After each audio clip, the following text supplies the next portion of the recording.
¿sí? Porque, por ejemplo, si yo les planteo ahorita un problema matemático, aquel que me resuelve el problema más rápido y de forma efectiva sería aquel que tiene inteligencia matemática, ¿sí?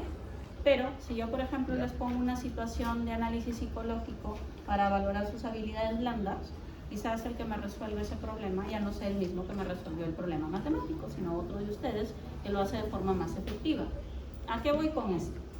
Que la inteligencia no es solo la capacidad de tener mucho conocimiento, sino de poder tener este conocimiento para aplicarlo. O sea, a nosotros no nos sirve tener un montón de chicos que pueden memorizar un montón de información si después, cuando les ponemos un paciente real, no pueden aplicar esa información para ayudar a ese paciente real. ¿Entienden? ¿Okay? Entonces, la inteligencia no es solo tener mucho conocimiento, sino es aplicarlo para resolver problemas. Y existiendo diferentes tipos de problemas, obviamente existen diferentes tipos de inteligencias. ¿Ok? Pero como vamos a ver acá, la capacidad de resolver problemas es solo una de las funciones que tenemos a nivel de la corteza, ¿sí? Nosotros como seres superiores nos hemos caracterizado porque no solamente podemos resolver problemas de forma más efectiva que los animales, sino que además podemos hacer planeación, podemos comunicarnos. Esto es algo importante porque eso también nos ha hecho ser considerados como seres inteligentes, ¿no? Nosotros, a diferencia de los animales, podemos establecer un lenguaje que permite una comunicación fluida y que ha permitido hacer interrelación y organizarnos como sociedad. Además, también vamos a ver que algo que nos caracteriza a nosotros es la capacidad de una memoria efectiva que permite poder movilizar toda esta información para esta resolución de problemas. ¿Ok? Entonces, vamos a ver por este dibujito que tenemos acá. Ustedes saben que en la corteza hay varios tipos de lóbulos, ¿no? Tenemos el occipital, el parietal, el temporal, el frontal. ¿Okay? Cada uno de esos lóbulos está más relacionado a una función que a otra. Por ejemplo, si yo les menciono un lóbulo occipital, ¿qué es lo primero que se les viene a la mente cuando les menciono el occipital? La interpretación visual, ¿sí? Toda la información visual va al lóbulo occipital, al punto que incluso en este lóbulo occipital está bien desarrollada esta capacidad que se llama la capacidad de reconocimiento de las caras. ¿En qué consiste esto? En que cuando yo veo un rostro, por la disposición anatómica de sus estructuras, por el patrón de distribución anatómico, yo puedo reconocer quién es esa persona, y no solo reconocer a la persona, sino interpretar de forma rápida a qué asocia mi corteza con ese rostro. Es decir, si esa persona me agrada, me desagrada, qué cosas he vivido con esa persona, todo eso solo por el reconocimiento de su rostro y por el patrón visual gracias al lóbulo occipital, ¿sí? Hay personas que carecen de esta función de reconocimiento de las caras porque nacen con una agenesia de esta zona, de la parte baja del occipital y el temporal, y en ellos se produce una patología que se llama aprosopagnosia, que es la incapacidad de reconocer a la gente por su rostro. Yo les pregunto, si ustedes no pudieran reconocer a alguien por su rostro, ¿cómo harían para reconocerlo entonces? Por la voz. Pero eso implicaría que la persona hable. Es decir, no lo reconocerían hasta que hablara. ¿Cómo más podrían reconocer a alguien? Por tacto. Pero eso implicaría acercarse y tocarlo. Por conducta. ¿Cómo así? Ciertos patrones que se soban la cabeza. Hay personas que tienen ciertos tics, gestos. Son patrones motores, ¿sí? ¿Se han dado cuenta que ustedes pueden ver a alguien de espaldas y no le ven el rostro, pero como camina y dicen, es fulanito de tal? ¿Sí? Porque hay algunos que caminan más encorvados, otros más estirados, otros que medio cojean, otros que arrastran los pies, otros que caminan bien erguidos, como si todo les apestara, ¿sí? Entonces, cada persona tiene un patrón de forma de movimiento, ¿sí? Y nosotros reconocemos a las personas no solo por su rostro, sino por sus patrones de movimiento, ¿sí? Entonces, en estas personas que no pueden reconocer por las caras, utilizan principalmente el patrón de movimiento. varias figuras famosas que tienen esta enfermedad. ¿Sí? Brad Pitt tiene esta enfermedad. O sea, él podría tener a su esposa ahí delante y solo con el rostro no la reconocía. ¿Sí? ¿Y cuál sería la principal indicación para la prosapognosia? La interacción social. ¿Sí? Porque obviamente si tú no puedes reconocer a alguien rápidamente por su rostro, tienes que esperar a ver cómo se mueva, cómo habla, ¿sí? Cómo huele, ¿sí? Entonces, obviamente te va a costar interaccionar, ¿no? en un entorno. ¿Ok? A ver, así como el occipital está relacionado con la función visual, ¿a qué está relacionado el lóbulo temporal? La audición. A la audición. ¿Sí? Toda la información auditiva llega al lóbulo temporal, pero también el lóbulo temporal, sobre todo la parte medial del temporal que está en continuidad con el hipocampo, va a estar relacionada a la memoria a corto plazo y a la memoria declarativa. ¿Ok? Luego tenemos por acá, por ejemplo, el área parietal. ¿Qué cosa importante habíamos estudiado en el área parietal? Hola. La corteza somatosensitiva. ¿Qué llegaba a la corteza somatosensitiva? Toda la información de la superficie corporal. Tacto, temperatura, dolor, vibración, todo eso que veíamos y estudiábamos en las vías espinotalámicas y boliburdar, toda esa información de la superficie corporal llega acá a la parte somatosensitiva del parietal. ¿Y qué importante tenía el lóbulo frontal que hemos estudiado en el frontal? La corteza motora estaba en el frontal, ¿verdad? La primaria, la suplementaria, la premotora, ¿sí? Están en el lóbulo frontal. Pero también vamos a aprender hoy que en la parte más anterior del lóbulo frontal hay un área que vamos a llamar el área prefrontal, que se va a encargar de las famosas funciones ejecutivas. ¿Ok? Muy bien. Luego tenemos por acá que si son observadores vemos que el lenguaje está en más de un lóbulo. ¿Sí? Pueden ver el lenguaje en el parietal, pueden ver el lenguaje en el temporal, pueden ver el lenguaje en el frontal. ¿Qué quiere decir? Que a diferencia de otras funciones que se restringen específicamente a un lóbulo, hay funciones que abarcan prácticamente a toda la corteza. Una de ellas es el lenguaje. ¿Sí? Vamos a ver que el lenguaje requiere varias estructuras corticales comunicadas entre sí que involucran prácticamente a toda la corteza cerebral. ¿Ok? Entonces, vamos a empezar hablando de algunas funciones corticales especiales. La primera se llama percepción. La percepción está asociada al lóbulo parietal específicamente, sobre todo a la circunvolución parietal superior. ¿Sí? ¿Qué es la percepción?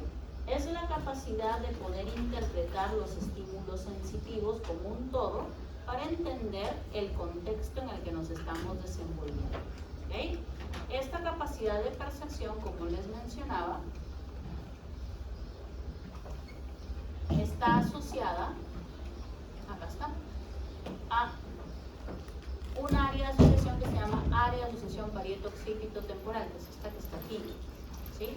En esta área, anatómicamente, están justo intersectándose el área occipital, el área temporal y el área parietal. ¿Sí? Es decir, aquí se están entrecruzando la información visual, la información auditiva y la información táctil. ¿Sí? Y esto va a permitir mezclar todas estas informaciones sensitivas para poder hacer un análisis y entender dónde estamos parados. ¿Sí? Entonces, la percepción es un proceso básico porque nuestra conducta, nuestra actividad motora, nuestra respuesta emocional va a depender de que primero detectemos dónde estamos. ¿Sí? Ustedes son conscientes de que no se comportan igual cuando están en el salón de clases que cuando están en la casa, que cuando están con sus amigos, ¿verdad? ¿Sí? Nuestro contexto cambia como actuamos. Por ejemplo, estando en clases es probable que ustedes no digan una mala palabra. Pero apuesto que cruzan la puerta y se reúnen con sus amigos y se sientan ahí donde solo están ustedes y sí por ahí sueltan una mala palabra. ¿Sí? ¿De qué dependió? Del contexto. ¿Sí? De que ustedes reconozcan que están en una situación diferente. Y eso parte de esta función que se llama percepción. Y la percepción es fundamental porque de esta parten todas las demás funciones. Si yo tengo claro el contexto, de acuerdo al contexto, determino el tipo de respuestas que voy a dar. ¿Ok? Muy bien. Ahora, luego tenemos esta otra función cortical. Esta función cortical se llama atención. ¿Ok? La atención depende del lóbulo frontal. Es parte de las funciones ejecutivas. ¿Ok? Percepción, parietal, atención, frontal. ¿Okay? La función atencional es muy importante porque me va a permitir filtrar qué estímulos sensitivos son relevantes y qué no, porque yo no puedo llevar toda la información sensitiva a la memoria. ¿Sí? Es decir, por ejemplo, ahorita que yo estoy en clase, yo estoy escuchando a los pajaritos, estoy escuchando el agua, estoy escuchando a mis amigos, estoy escuchando la voz de la profesora y al mismo tiempo estoy sintiendo la silla, estoy viendo la presentación. Todo eso está siendo percibido porque todo está siendo analizado por la corteza. Pero ¿cuál de esa información pasa al lóbulo frontal a través del filtro atencional? Eso es distinto. No todo pasa. Por ejemplo, yo puedo cancelar a los pajaritos, al agua y quedarme solo con la voz de la profesora porque eso es lo que me interesa y eso lo hago pasar por el filtro atencional. ¿Okay? Entonces, el filtro atencional es una función, no se olviden, del lóbulo frontal. Cuando hay una lesión del frontal, como van a ver en su caso clínico, algo que sí o sí se va a afectar es la atención. Van a ver ustedes en su caso clínico que este chiquito que sufre un traumatismo encefalocraniano, después del accidente lo que le cuesta es prestar atención. De pronto ya no se acuerda dónde está su silla, de pronto ya no se acuerda dónde está todo, porque se altera el filtro atencional. ¿Ok? Ojo. A ver, pregunta. ¿Cuánto dura la atención? ¿Cuánto dura el filtro atencional? ¿Quién da más, quién da menos? Lo que dura 50 minutos. Ajá. Por Por eso la clase dura 50 minutos.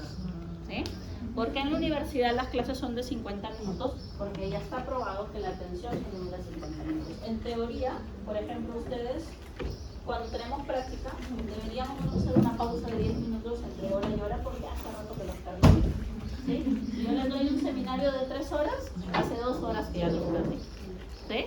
La atención dura 40-50 minutos, y eso tienen que tenerlo claro ustedes por lo siguiente. A ver, ¿qué es lo que suele pasar con los estudiantes de medicina?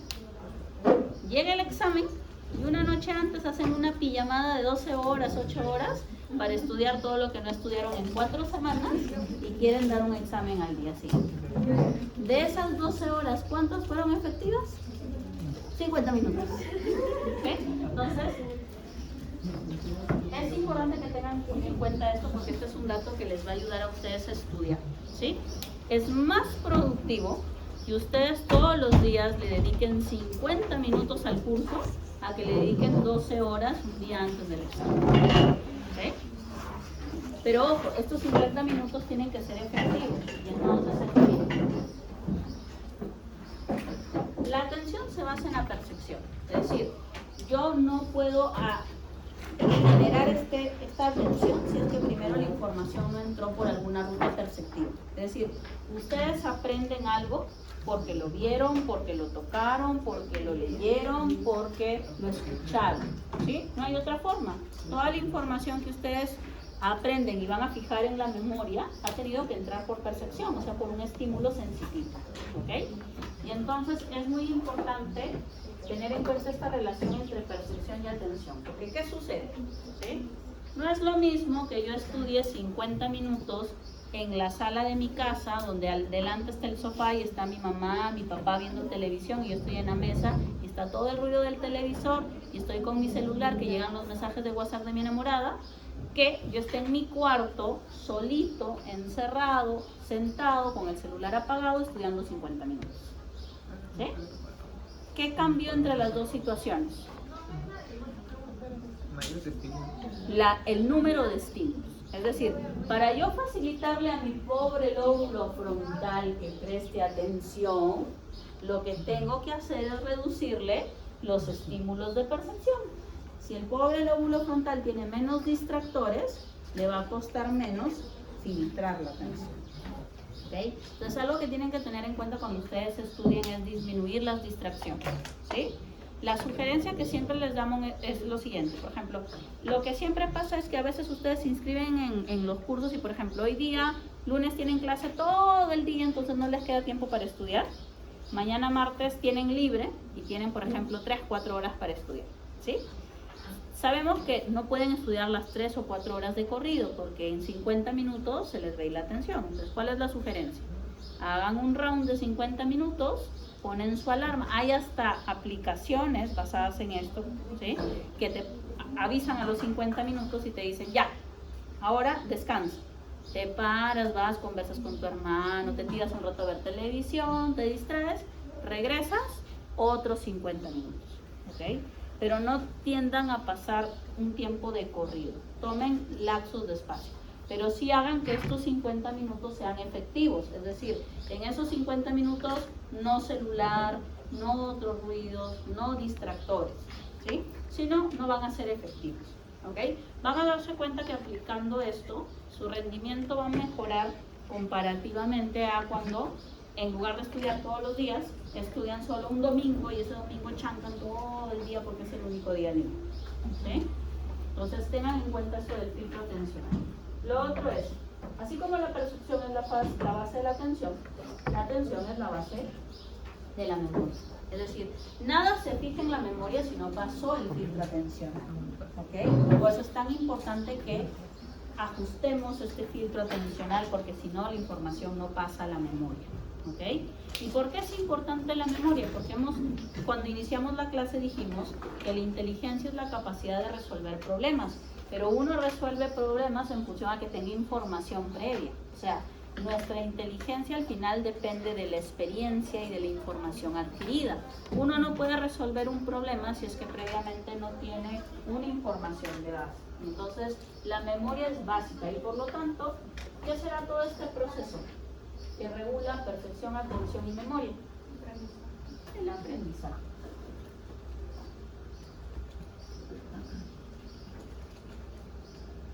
Y aquí en la memoria es muy importante que ustedes reconozcan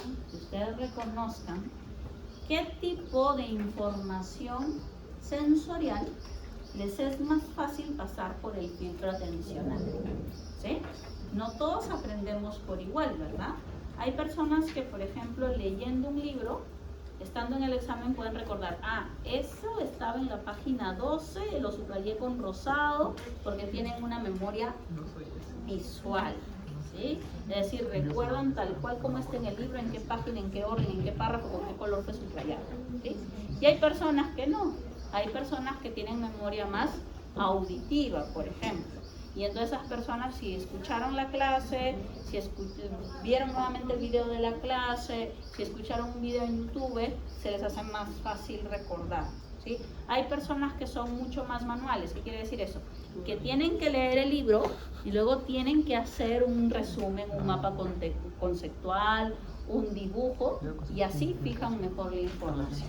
Entonces, algo que tienen que tener en cuenta ustedes es que tienen que reconocer qué percepción les va mejor para llegar a la memoria, ¿sí? Porque cada uno es distinto, ¿sí? No somos iguales, cada quien tiene su propia forma de fijar la información en la memoria, ¿ok? La memoria utiliza todo el neocórtex, pero en específico el lóbulo temporal medial junto con el hipocampo son los que están relacionados a este proceso de lanzar la información del área a corto plazo al área a largo plazo de la memoria, ¿ok? Luego tenemos acá los procesos ejecutivos. Los procesos ejecutivos están vinculados al lóbulo frontal. Dentro de estos procesos ejecutivos está la atención. Está un tipo de memoria que se llama la memoria funcional. Está también el control de emociones, la toma de decisiones y más de 25 actividades que ahora vamos a comentar que se conocen como funciones ejecutivas. Todas ellas relacionadas al lóbulo frontal, específicamente al área prefrontal de este lóbulo frontal, ¿ok? Y el lenguaje, como vimos al inicio, es una función compleja porque este abarca toda la corteza. ¿Okay? Vamos a ir estudiando ahorita con las imágenes dónde están estas áreas relacionadas con el lenguaje. ¿Okay? Y entonces, si vamos a hablar del lenguaje y vamos a hablar de las funciones corticales, primero tenemos que hablar de la estructura de la corteza cerebral. ¿Okay? Por histología, ustedes ya saben que hay diferentes tipos de neuronas, ¿verdad? Tenemos las neuronas de Cajal, tenemos las granulares o estrelladas, las piramidales y las fusiformes. ¿Okay? Aquí nos interesan básicamente las granulosas. ¿Sí? Las neuronas granulosas se caracterizan por tener axones cortos, y al tener axones cortos van a permitir circuitos de comunicación, pero dentro de un mismo lóbulo. ¿Okay? Es decir, estas neuronas granulares van a funcionar como interneuronas. ¿Sí? Son el equivalente a lo que sería la célula de Renshaw en la médula espinal. ¿Okay? Aquellas zonas de corteza que requieran recibir mucha información y interpretar esta información van a requerir hacer muchos circuitos dentro de esa misma zona cortical. Van a utilizar gran cantidad de estas células granulosas. ¿Okay? En cambio, miren acá las piramidales y las fusiformes. Estas tienen axones largos y estos axones largos permiten comunicar una zona de corteza con otra zona de corteza, o comunicar la corteza con una zona subcortical, por ejemplo, comunicar la corteza con la médula, como pasa con la vía piramidal, ¿no? de la vía motora. Entonces, por histología, ustedes saben que la corteza cerebral tiene 6 capas. No hay alguna zona de la corteza que no tenga estas 6 capas. Toda la corteza tiene las 6 capas. Lo que cambia es, de acuerdo a la función que cumpla cada área de corteza, el grosor de estas capas. ¿Sí? En las áreas sensitivas, que son áreas que reciben e interpretan información, la capa 4, que es rica en células granulares, va a ser mucho más gruesa que en un área motora. Miren en un área motora cómo es la capa 4, es súper delgadita. ¿Sí? En un área sensitiva la capa 4 es gruesa porque esta área recibe información. ¿Okay? En cambio, miren en un área motora. En un área motora, las capas que van a ser gruesas son la capa 5 y 6. Compárenlas con la del área sensitiva. ¿Por qué estas capas son más gruesas? Porque estas tienen células piramidales y fusiformes, es decir, neuronas que permiten sacar información de la corteza. ¿Okay? El intermedio son las áreas de asociación. Las áreas de asociación reciben información de las áreas sensitivas, envían información a las áreas motoras. Y por lo tanto, miren, es el intermedio perfecto en cuanto al grosor de la capa 4 entre las dos, y el intermedio perfecto de la capa 5 y 6 entre las dos. ¿Sí? Es decir, estas zonas están diseñadas tanto como para recibir como para enviar información. ¿Dónde están ubicadas estas áreas de asociación? Básicamente son 3. La área de asociación parieto-occipito temporal está acá. Ya les dije que esta área de asociación, la parieto-occipito temporal, está relacionada con la percepción. ¿Sí? ¿Por qué? Porque está en la área de confluencia de la visión en el occipital, de la audición en el temporal y de todo lo táctil en el parietal. Aquí confluye toda la información sensitiva que nos permite saber dónde estamos. ¿Sí? Permite saber si estoy en mi casa, si estoy en el baño, si estoy con mis amigos, si estoy con mi papá, si estoy sola. ¿Sí? Y de acuerdo al contexto en que yo me encuentro, pues voy a dar todas las demás respuestas. ¿Okay? Por la corteza. Luego tenemos el área de asociación prefrontal, que es esta de acá. No se olviden que esta área de asociación prefrontal se encarga de las funciones ejecutivas.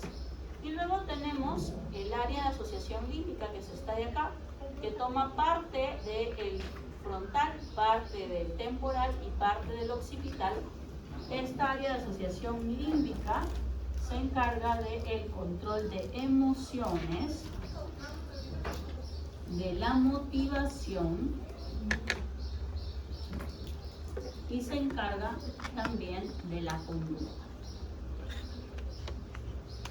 ¿Sí? Justamente como esta zona está bien cerca al área prefrontal, Estos dos en algunas de las funciones ejecutivas se combinan entre ellos, ya lo vamos a ver ahorita.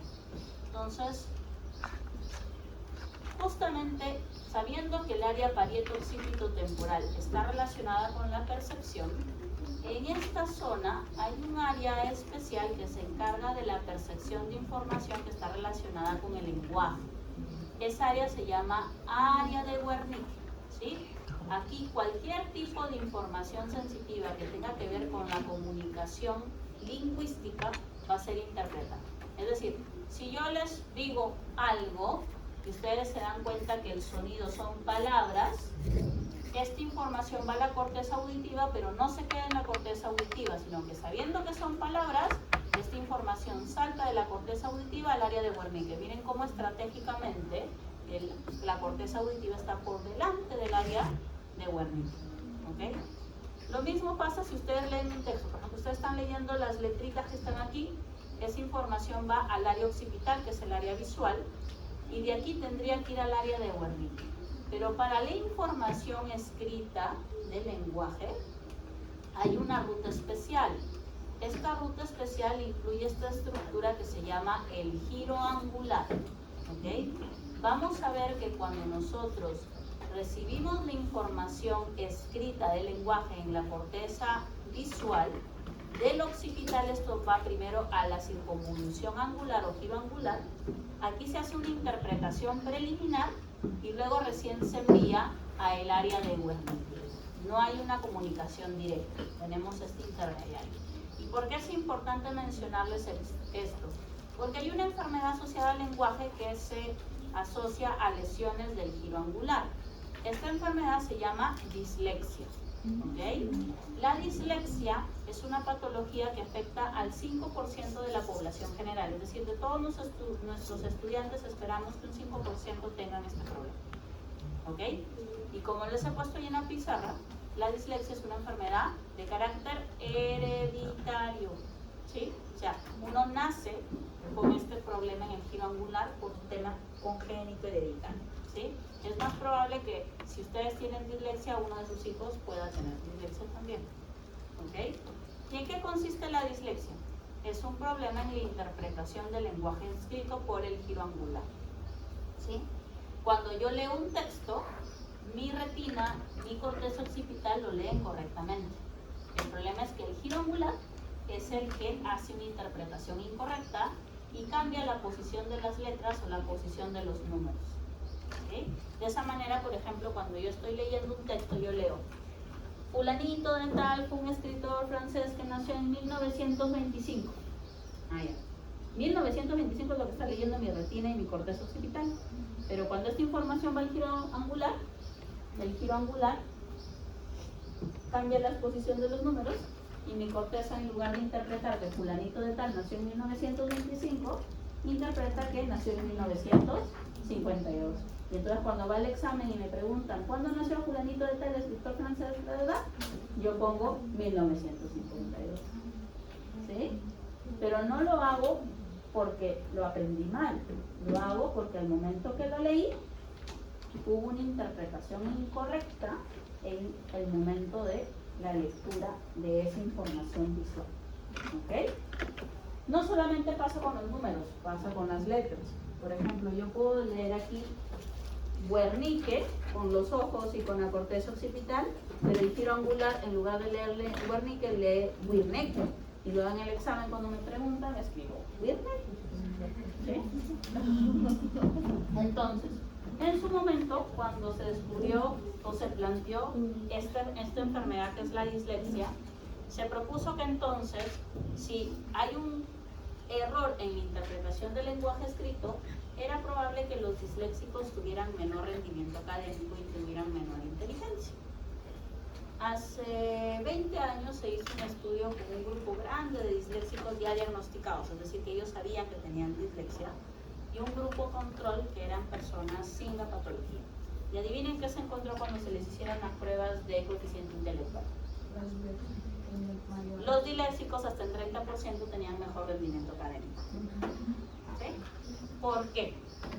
A ver, ¿qué pasaría si yo te digo, sabes que tú tienes dislexia y cuando lees los textos a veces cambias la posición de las letras o los números.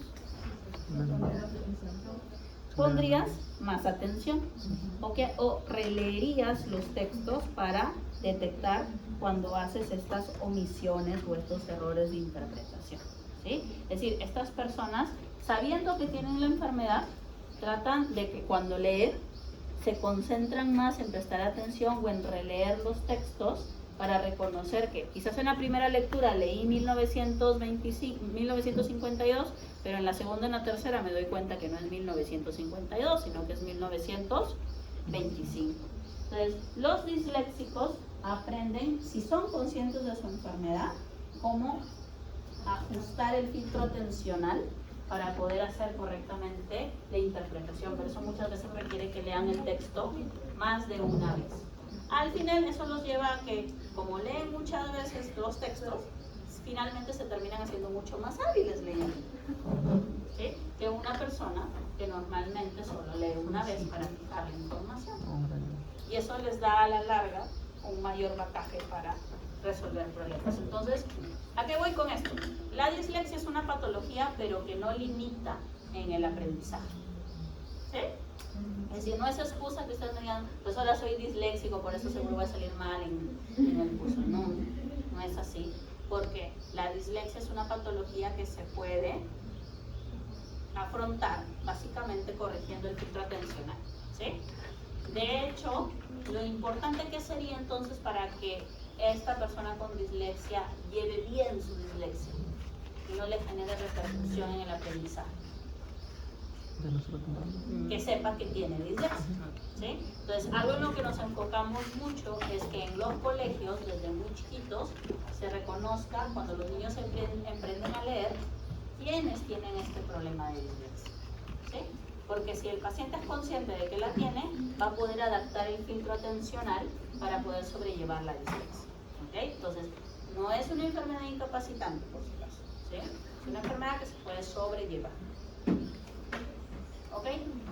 Muy bien. Ahora, así como hay un área que interpreta la información hablada, escrita o incluso de tacto, ¿no? Porque las personas, por ejemplo, que son ciegas, ¿cómo leen? Por el tacto. Miren que el área de Wernicke estratégicamente, vamos a verlo acá, está por debajo del área somatosensitiva también. Entonces, si tú lees por tacto, esta información también va directo al Wernicke, ¿sí? Entonces, el área Wernicke interpreta el lenguaje en cualquier de sus formas, ¿sí? Puede ser escrito, puede ser por tacto, puede ser hablado, ¿sí? Ahora, esto solo interpreta. Una vez que yo interpreto, esta información es lanzada hacia el lóbulo frontal. Y en el área de asociación prefrontal tenemos el área de la formación de las palabras o área de Broca, ¿ok? Esta área permite, a partir de lo que interpretó el Wernicke, permite que tú emitas una respuesta, ya sea verbalizada o ya sea escrita, ¿ok? Entonces, sobre todo de tipo verbal. Entonces, va a permitir que tú puedas responder. Entonces, así cuando a ti te preguntan, ¿cuál es tu nombre? Tú dices tu nombre, ¿sí? Y entonces, en el lenguaje, como ustedes verán, hay una parte de recepción y una parte de emisión, ¿sí? La parte de recepción involucra el Wernicke y el giro angular para la información escrita y el área de Broca para la parte expresiva, ¿ok?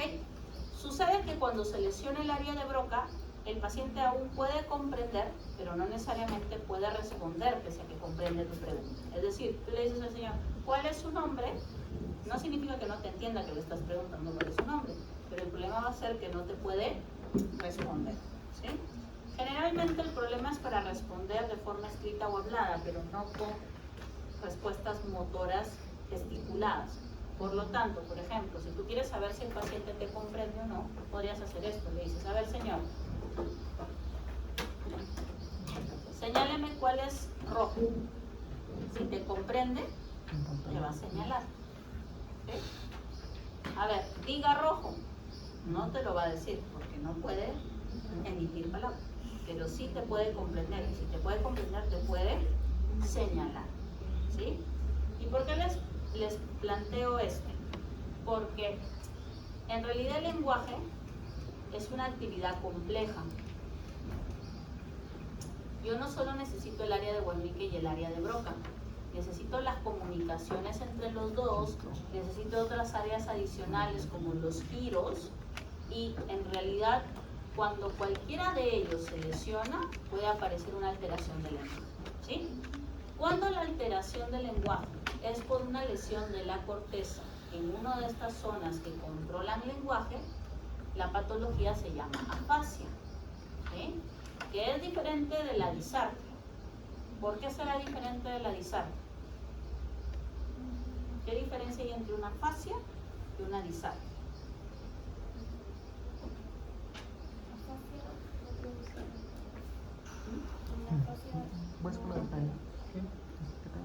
En la disartria tampoco hablas correctamente. ¿Comprendes? ¿Qué diferencia hay entre una afasia? Por ejemplo, sobre todo entre la afasia motora y la disartria, porque en la afasia motora el paciente no puede hablar. En la disartria tampoco el paciente puede hablar correctamente.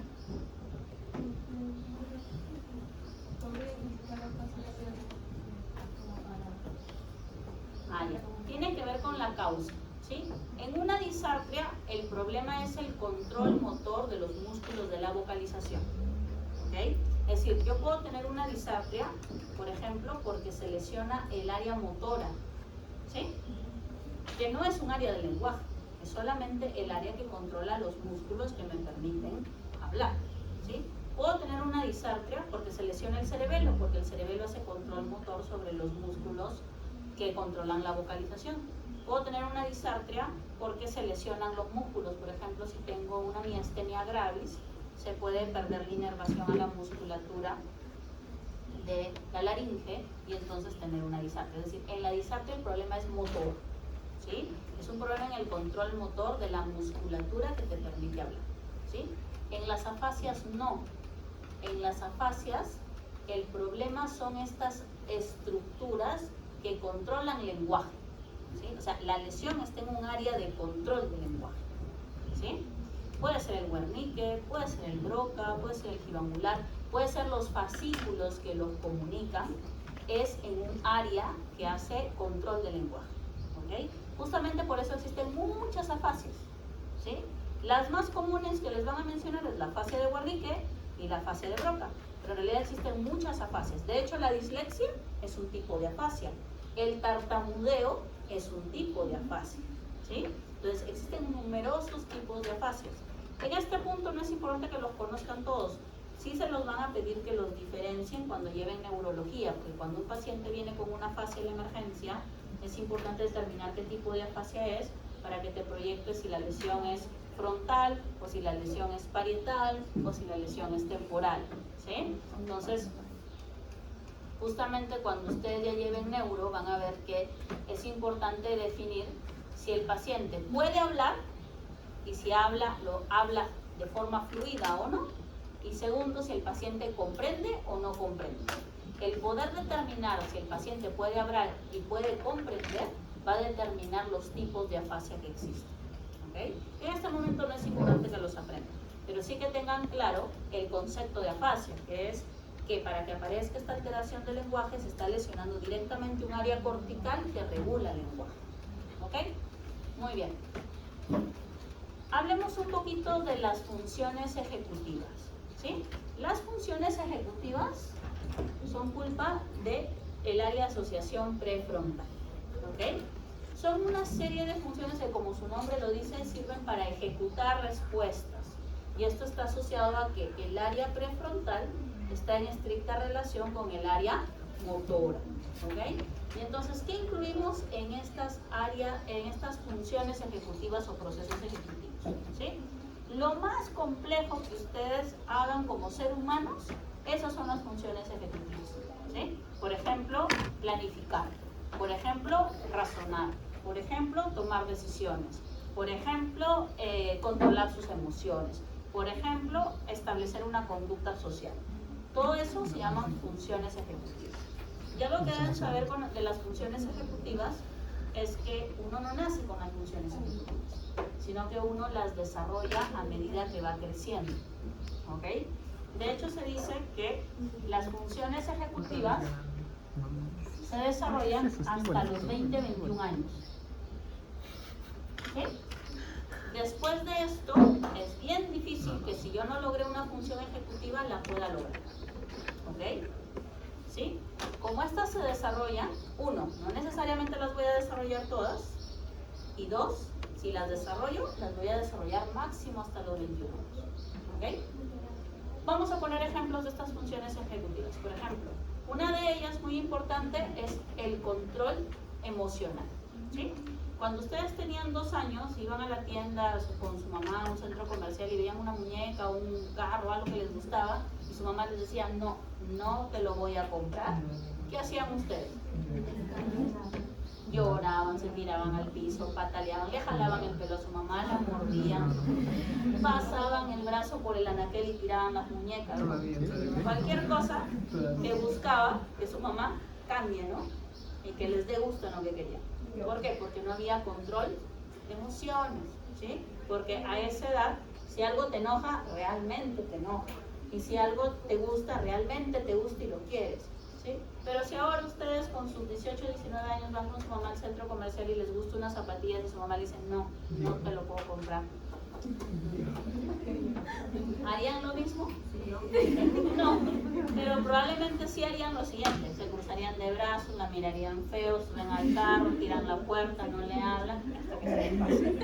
Entonces, ya no es tan intenso como antes, pero aún está ahí. ¿Por qué? Porque aún no tienen 21 años, así que es esperable que todavía hagan una media rabieta y a medias, ¿sí? Lo que ya no sería esperable es que teniendo 25 años quieran que su mamá les compre una zapatilla, porque están en edad de trabajar, de ser independientes, ¿no? ¿Sí?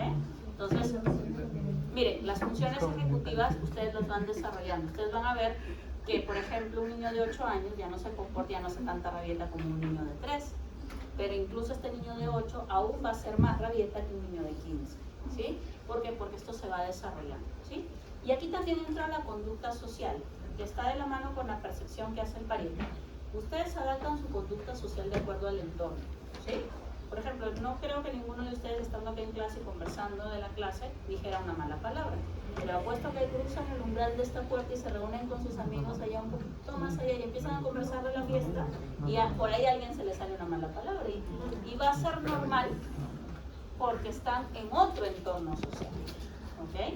Entonces, las conductas sociales las adaptamos de acuerdo al entorno, ¿sí? Cuando ustedes tenían un añito, salían corriendo en medio de la sala desnudos, incluso si estaba ahí la visita y no pasaba nada, ¿no? No les daba vergüenza, ¿no? Salían corriendo del baño, no me quiero bañar, y se cruzaban por la sala desnudos. Ahora no se van a cruzar por la sala desnudos, ¿verdad? ¿Sí? Pero si nosotros nos vamos a hacer un viaje a la selva profunda, hay grupos, sí, culturales, donde en su sociedad es normal andar, por ejemplo, con los pechos expuestos, ¿sí? Porque para ellos es normal, porque es una conducta social, ¿sí? Las conductas sociales también son aprendidas, ¿sí? Los pakistaníes, las mujeres pakistaníes usan burka porque han aprendido que tienen que usar burka. Si yo a alguna de ustedes les digo la próxima semana viene con burka, me van a mirar raro, ¿no? Porque no es una conducta social. Es decir, muchas de las cosas que ustedes hacen las han aprendido, ¿sí? Por ejemplo, cuando entran al salón, los que saludan porque sus papás les han enseñado a saludar, y los que no saludan es porque nunca les pusieron hincapié en saludar, ¿sí? Es una conducta social, ¿sí? Y eso es parte de las funciones ejecutivas. ¿Qué más es parte de las funciones ejecutivas? La atención. Eso que estábamos hablando hace un momento de nuestro filtro atencional, eso también es algo que se desarrolla. Es decir, su capacidad para poder prestar atención es algo que ustedes lo van a ir desarrollando a lo largo de la vida. Habrán visto que cuando nosotros sentamos a los niñitos en el inicial, los niños quieren parar, quieren jugar, ¿sí? La profesora dice, por favor, señora, no mande cosas, borradores con muñequitos, ¿no? Porque eso los distrae en el aula, ¿no? Y es porque a esa edad cuesta prestar atención. Se asume que ustedes deberían prestar más atención, pero igual algunas veces su atención se disipa. Y eso pasa porque todavía no tienen 21 años. Así que cuando a veces yo los veo disiparse, digo, Bueno, todavía están madurando sus funciones ejecutivas, ¿sí? Entonces, la atención también es algo que se desarrolla, ¿sí? Y no se olviden, está relacionado al lóbulo prefrontal, ¿sí? Justamente los pacientes con déficit de atención y con autismo se han propuesto que en estas patologías está afectado el lóbulo prefrontal. Por eso es que a estos niños les cuesta prestar atención y les cuesta controlar las emociones. Ustedes han visto cómo los niños autistas, cuando les ponemos sonidos muy fuertes, se descontrolan, ¿no? Y eso tiene que ver con las funciones ejecutivas, ¿sí? ¿Qué más es parte de las funciones ejecutivas? Los razonamientos largos, la capacidad de resolver problemas y de planear, ¿sí? Esto nos interesa mucho con ustedes. ¿Qué es un razonamiento largo? Es la capacidad de que cuando a mí me presentan mucha información, yo en mi cerebrito puedo ordenar toda esta información para resolver un problema y llegar a una conclusión, ¿ok? ¿Qué es lo que buscamos en ustedes? Nosotros esperamos que cuando acaben la carrera, cuando lo sienten en un consultorio, venga el paciente y les diga, mire doctor, yo tengo un mes con esto, ya fui por 2 médicos, ya me hicieron este hemograma, este perfil hepático, tengo esta ecografía, tengo esta tomografía. En 30 a 40 minutos le puedas decir al paciente que puede tener. ¿Sí? Eso también se desarrolla, muchachos. Ustedes no han nacido con la capacidad de razonamiento largo, ustedes lo están desarrollando, ¿sí? Y sobre todo para desarrollar el razonamiento largo en medicina están aquí, ¿sí? Recuerden que esto lo van a desarrollar hasta los 21 años, ¿sí? ¿Cuántos años les queda para desarrollar el razonamiento largo? 2. Entonces, estos primeros ciclos, donde ustedes les ponen no pacientes reales, sino casos clínicos, actividades, lecturas, trabajos, buscan que ustedes desarrollen el razonamiento largo. Si hasta los 21 años no lo lograron, olvídense que lo van a desarrollar, ¿sí? Por eso es tan importante que le pongan hincapié en estos primeros ciclos a esta actividad de razonamiento, de lógica, de tratar de concluir, de revisar información, porque eso sí, uno puede hacer razonamiento largo siempre y cuando tenga información de base para analizar, ¿sí? Es decir, si el paciente que está sentado delante mío tiene un hipotiroidismo, ¿cómo yo voy a reconocer que tiene hipotiroidismo?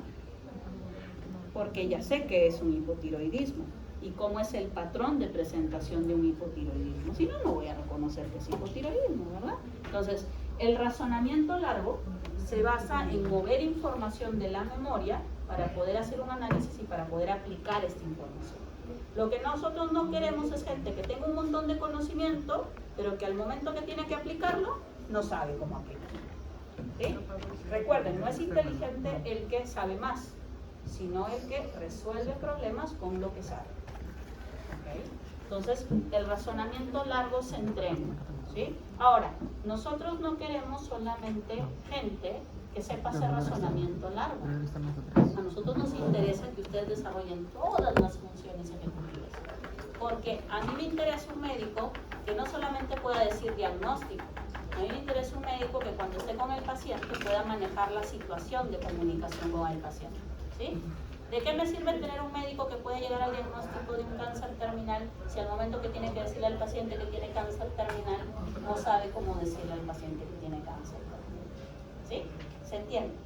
Y ese control de emociones y de cómo afrontar situaciones sin quebrarse, por ejemplo, sin ponerte a llorar con el paciente o con la esposa del paciente porque tiene cáncer terminal, es algo que se aprende también, ¿ok? Entonces, ustedes tienen que desarrollar sus habilidades de funciones ejecutivas, ¿sí? Y ese ejercicio, o sea, mientras uno lo va haciendo, lo va aprendiendo y lo va fortaleciendo, ¿ok? Por último, vamos a hablar sobre esto, que es la memoria, ¿sí? Nosotros tenemos que guardar la información en la memoria para luego movilizarla y poder resolver problemas, ¿sí? Entonces, la memoria se divide de acuerdo al tiempo en memoria a corto plazo, que es aquella que me permite almacenar información por minutos, horas, y la memoria a largo plazo, que es aquella que me permite almacenar información por años, ¿ok? Dentro de la memoria a corto plazo está esto que se llama la memoria de trabajo o memoria funcional, que es parte de las funciones ejecutivas del lóbulo prefrontal. ¿Okay? ¿Qué de especial tiene esta memoria? Es una memoria que solo te permite almacenar información con un objetivo concreto. Por ejemplo, si yo te digo, a ver, necesito que a las 5 de la tarde pidas gas porque si no, no va a haber gas para cocinar en la noche. Te voy a dar el número para que a las 5 de la tarde pidas el gas. Tú no tienes papel y te lo memorizas. 5, 12, 23, 12, 5, 12, 23, 12, 5, 12, 23, 12. Llegan las 5 de la tarde, marca 5, 12, 23, 12, pides el gas, llega el gas. ¿Sí? 2 días después yo te pregunto, oye, ¿te acuerdas el número del gas para pedir otro galón de gas? ¿Por qué ya no te acuerdas? Porque el objetivo era marcar y pedir el gas y se acababa la historia, ¿no? ¿Sí? Y eso pasa cuando ustedes un día antes del examen, 12 horas antes, quieren aprender todo lo que necesitan para el examen. ¿Sí? Es probable que lo recuerden para el examen, pero cuando el siguiente ciclo se los preguntan, ya no está. ¿Por qué? Porque solo entró en la memoria de trabajo. ¿Sí? Lo que nosotros necesitamos es que esa información no vaya a la memoria de trabajo, vaya a la memoria a largo plazo. ¿Sí? Si el objetivo es aprender para dar el examen, solo va a servir para el examen. Se va el examen y se fue la información. ¿Ok? ¿Y qué de especial tiene la memoria a largo plazo? La memoria a largo plazo se divide en dos: la memoria declarativa, también llamada consciente o explícita, y la memoria no declarativa, implícita o inconsciente. ¿Ok? La memoria declarativa es a la primera memoria donde la información pasa de corto a largo plazo. ¿Sí? Esta memoria es aquella que yo puedo evocar de forma consciente, es decir, cuando viene la pregunta en el examen y me dice ¿qué son las afasias? ¿Sí? Y yo saco esa información para responder la pregunta, yo estoy utilizando la memoria declarativa, ¿ok? Porque estoy sacando esa información de forma consciente, ¿ok? Esa información se almacena en dos áreas: el lóbulo temporal medial y el hipocampo, ¿ok? Cuando estas áreas se lesionan, se pierde la capacidad de esta memoria declarativa.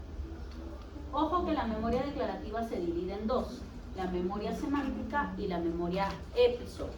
¿Qué diferencia hay entre las dos?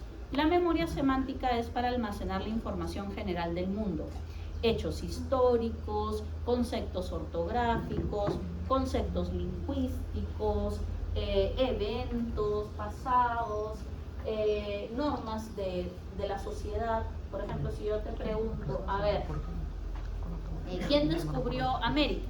El que tú me des una respuesta ha hecho que evoques información de la memoria semántica. ¿Ok? Tú sabes que Cristóbal Colón descubrió América, pero no porque estuviste ahí cuando Cristóbal Colón estaba descubriendo América. ¿Sí? Es un hecho fáctico que has aprendido en algún momento, de un libro, del colegio, de la internet, de donde sea. ¿Sí? ¿Y qué es la memoria episódica? Es aquella memoria de hechos autobiográficos, es decir, ahí tú sí estuviste, lo recuerdas porque tú eras el protagonista. ¿Sí? Cuando yo te digo, a ver, ¿me cuentas cómo fue la Navidad pasada? ¿Con quién estuviste? ¿Qué comiste? Ah, eso es memoria episódica. ¿Ok? ¿Y qué es la memoria implícita? La memoria implícita es toda aquella información que nosotros movilizamos de forma inconsciente. Es decir, cuando tú empiezas a jugar tenis, cómo te mueves y cómo das los giros y cómo sabes cuándo saltas, cuándo flexionas, lo haces porque en algún momento tomaste clases de tenis y sabes cómo jugar tenis. Si yo pongo a alguno de ustedes que no sabe jugar tenis a jugar tenis, no va a poder hacer nada de eso. ¿Sí? Entonces, en la memoria implícita yo en algún momento aprendí esto por memoria declarativa, ¿sí? Porque en el momento que yo sí estaba aprendiendo a jugar tenis por primera vez, ahí sí yo sí pensaba, a ver, tengo que saltar cuando el profesor me diga, o tengo que agacharme cuando el profesor me diga. Pero ya cuando aprendes, lo haces de forma implícita. Y la memoria implícita no aplica solo para los actos motores, aplica para las respuestas conductuales y emocionales también. Es decir, el hecho de que ustedes pasan el umbral de la puerta y saludan de forma automática es parte de la memoria implícita. O el hecho de que pasan por una iglesia y se persignan y de pronto es donde deciden, quiero saber por qué se persinaron, es parte de la memoria implícita. Son cosas que ustedes han aprendido y que cuando tienen que ejecutarse, se ejecutan de forma automática e inconsciente. ¿Ok? Y esto es importante por algo. Una de las funciones ejecutivas que hace el lóbulo prefrontal es el multitasking, que es la capacidad de hacer tareas en paralelo, ¿sí? Para yo poder hacer tareas en paralelo, una de ellas tiene que ser declarativa y la otra u otras tienen que ser implícitas. Es decir, por ejemplo, si yo voy manejando mi auto y yo quiero hablar por teléfono para no chocarme manejando el auto, ya manejar el auto tiene que ser implícito porque hablar por el teléfono va a ser declarativo. ¿Ok? En cambio, si yo recién estoy aprendiendo a manejar el auto, para mí, como recién estoy aprendiendo, manejar es declarativo. Si al mismo tiempo voy a hablar, que también es declarativo, lo más probable es que me termine chocando. ¿Sí? Entonces, cuando uno quiere hacer varias tareas en paralelo, solo una de estas puede implicar la memoria declarativa. Las demás tienen que implicar la memoria implícita.